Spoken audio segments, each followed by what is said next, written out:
Well, Israel remains on the diplomatic offensive following the UN resolution against its illegal expansion on Palestine land. For more analysis on the situation, Chaim Levinson is a correspondent for Haaretz and joins us now from Tel Aviv. Good to speak to you, Chaim. So Netanyahu accused the Obama administration that it initiated it. So even if so, just before leaving the White House, making such decision, does it have an impact at all? Why not initiate before? It's a good question about what took Obama 8 years to wait in order to take a serious action on the settlements. I think he was busy with the Iranian deal and he didn't want to hurt himself. Inside the Democratic Party that is aligned with Israel, part of it is aligned with Israel, targeting the settlements. And after that, he was in the election cycles and didn't want to hurt Hillary Clinton's chances to become president. But now he has 2 months that he doesn't have any kind of obligations and he cannot put under any kind of pressure. So he moved on the settlements issue. So what does it mean for future Israel-US relations, taking in consideration Trump's tweets?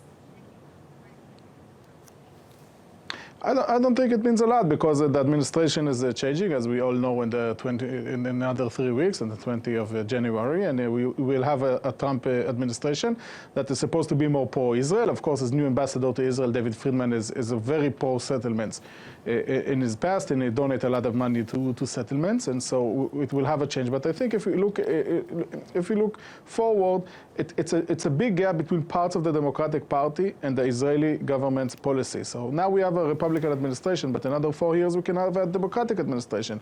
And then Israel will be in a huge problem. The settlements issue, it's not acceptable in every kind of international forum. So it's a little bit more reasonable with a Republican administration. But if it will change, I think the government of Israel will need to make tough decisions regarding the settlements. So Netanyahu says he still wants a two-state solution.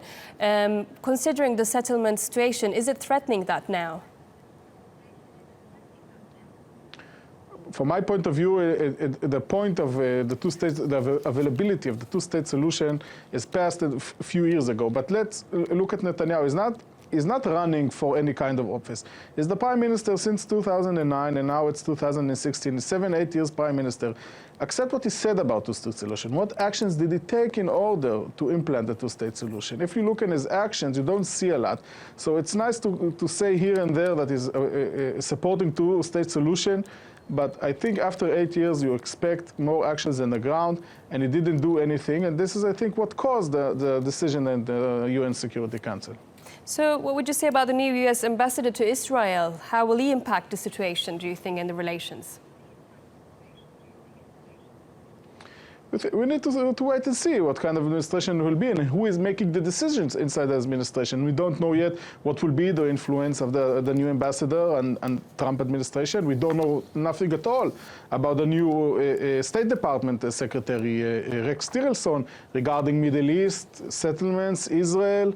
Is completely unknown what his position is. So I think it's still premature, but the Israeli government has a lot of expectations from the Trump administration to be more pro-settlements, to pressure more the Palestinian Authority to start a negotiations that will supposedly end the conflict, etc. But I think we still need to wait and see if at all Trump administration will even take actions in Israel and the Middle East, or they will have different issues with China, for example. Chaim Levinson, thank you for joining us on TRT World from Tel Aviv.